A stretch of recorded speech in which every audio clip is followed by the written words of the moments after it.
Kualitas airnya clear banget, istimewa. Kenapa owner minta di upgrade engine-nya? Bukan masalah kualitas air, karena apa? Beberapa kali juga saya sampaikan, kolam konvensional itu juga bisa jernih, nggak harus RDF gitu. Nah, yang membedakan apa? Yang membedakan itu nanti proses maintenance-nya gitu loh. Jadi ini oke banget, udah bersih, udah jernih. Saya sebelumnya mau sampaikan ini sejarahnya kolam ini ya. Kolam ini menurut owner itu sudah direnov 3 kali ya. Jadi ini yang keempat.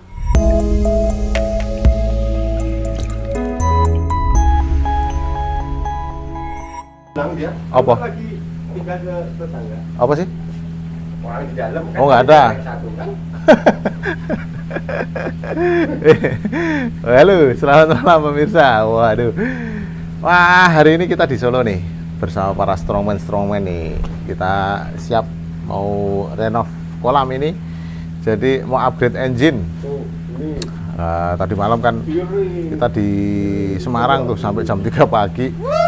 Meluncur langsung ke Jogja. Habis dari Jogja kita ke Solo. Malam ini kita mendarat di Solo. Jadi kolam ini sebenarnya sih airnya bagus lah. Airnya udah bagus. Kolamnya sebenarnya konvensional. Ya. Aji. Udah bagus sih airnya, tuh ikannya juga bulky, populasinya padat. Oke. Kualitas airnya clear banget, istimewa.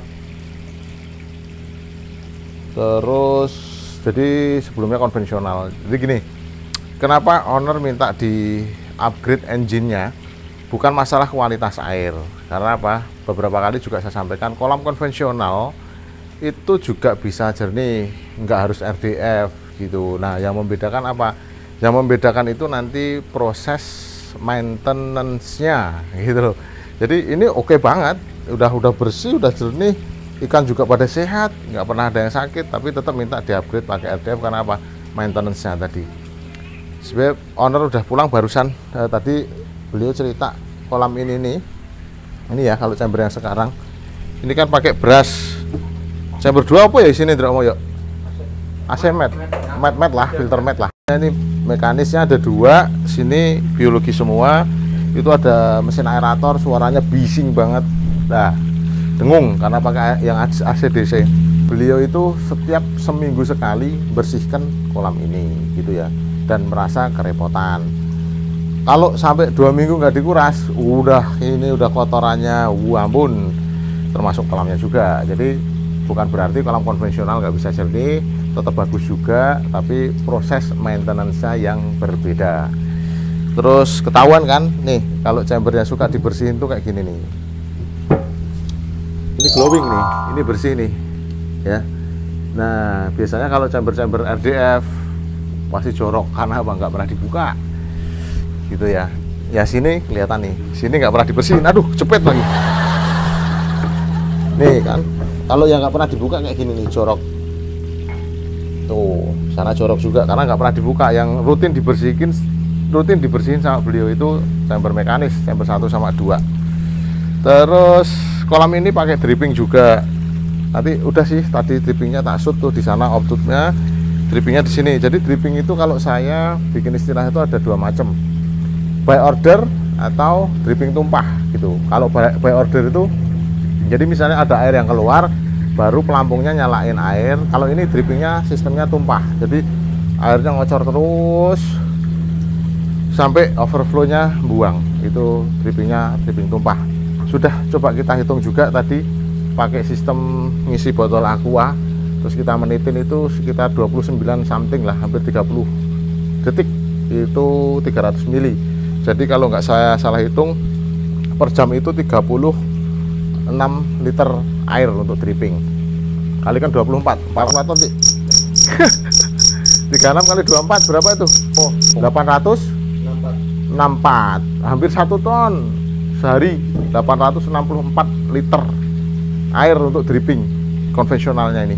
Nah nanti untuk pakai RDF dia berapa? Karena ini salah satu yang menjadi momoknya para pehobi kalau mau upgrade kolam dari konvensional ke RDF itu, satu, airnya gitu kan, kedua listriknya itu yang sering kali pada ditakutkan.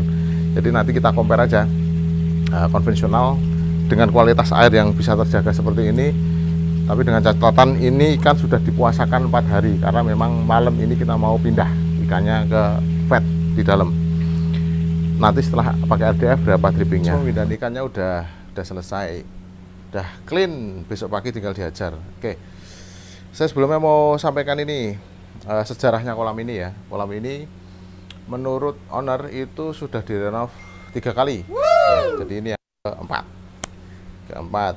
Dulu awalnya itu dibikin oleh kontraktor yang bikin rumah, terus setelah itu direnov. Renov pertama itu gini, jadi chamber ini dulu tinggi, lebih tinggi daripada kolam awalnya tuh. Info dari owner seginian lah. Dan dulu sistemnya pompanya itu di depan, jadi semacam pump fit lah, karena pompanya di depan sampai ke sana itu gravity pertama itu. Terus medianya dulu pakai batu ya, batu apung diampar gitu tanpa dikantongin gitu. Jadi kesulitan maintenance, akhirnya dirubah sistemnya. Chamber ini dicebolkan, dipapras hampir sama tingginya sama kayak kolam, dirubah sistemnya, pompanya di belakang seperti kolam koi pada umumnya lah ya. Terus medianya dari yang dulunya batu, karena batu-batu itu kan tinggal siram aja dari atas gitu katanya, cuman kan dalam prakteknya sulit ya untuk maintenance seperti itu, karena ya atasnya bersih tapi bawahnya kan enggak gitu. Terus akhirnya media ganti brush, filter mat, terus media biologi premium gitu. Nah, hasilnya lebih bagus daripada yang kolam versi yang kedua.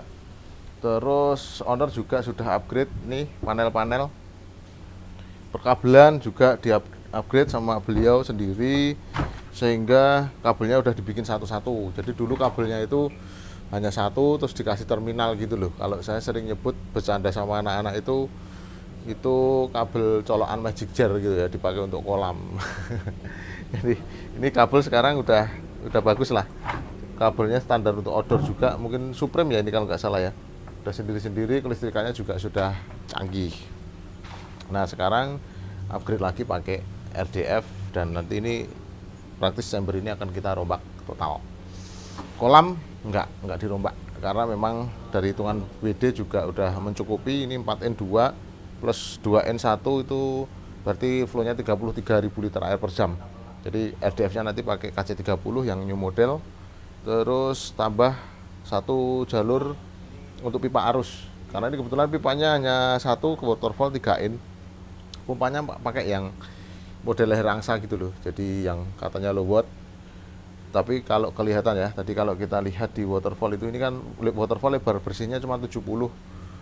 Harusnya nih pompa kalau 30.000 liter air per jam real gitu ya, ini udah waduh tebal banget waterfallnya. Karena kalau kita kan biasa pakai yang Jepang punya itu Norus, itu speknya hanya 16.000, tapi dipakai untuk waterfall bersih itu 1,2 aja masih tebal gitu ya. Jadi kalau ini nanti mau pakai pipa ini memang 3N sih, gede, cuman 1 aja gitu. Rencananya nanti kita tambah 1 lagi supaya pakai 2 pompa lah paling enggak, karena biar perputarannya lebih cepat. Jadi kita tembak aja untuk arus gitu ya. Oke teman-teman, terima kasih sudah meluangkan waktu dan kuotanya untuk melihat video-video kita. Pantengin terus upgrade-nya engine dari kolam ini, sehingga nanti owner lebih nyaman lagi. Kualitas air kita harapkan tetap bagus dan bahkan lebih bagus lagi. Selain itu, poin yang pengen didapat oleh owner ini adalah proses maintenance-nya gitu. Jadi kalau mekanisnya seperti ini, dia nggak bisa self cleaning. Nah, sehingga nanti kita ganti pakai RDF supaya bisa self cleaning, owner tinggal menikmati gitu kira-kira. Salam dari kami, selamat malam, dan terus pantengin Tosin Koi. Nah ini teman-teman juga seringkali nanyain untuk serok ini untuk ngangkat ikan berat sekian kuat apa enggak gitu. Padahal serok ini ya, serok ikan ini nih, yang dipegang sama Mr. Strongman Boang ini. Mr. Strongman, Mr. Boang ini tuh untuk nangkap ikan, bukan untuk ngangkat ikan, bukan. Jadi serok ini fungsinya untuk nangkap ikan. Kalau yang itu handling fish ya, atau fish handling ya, itu untuk ngangkat ikannya. Jadi ini nangkap, terus ngangkat ikannya pakai yang fish handling tadi. Kan ada depan belakangnya bolong tuh, seroknya untuk masukin ikan, yang belakangnya untuk ngeluarin. Jadi kepalanya itu nanti ikan itu searah aja, nggak bolak-balik ikannya, nggak, untuk meminimalisir cedera. Itu ikannya bagus-bagus loh,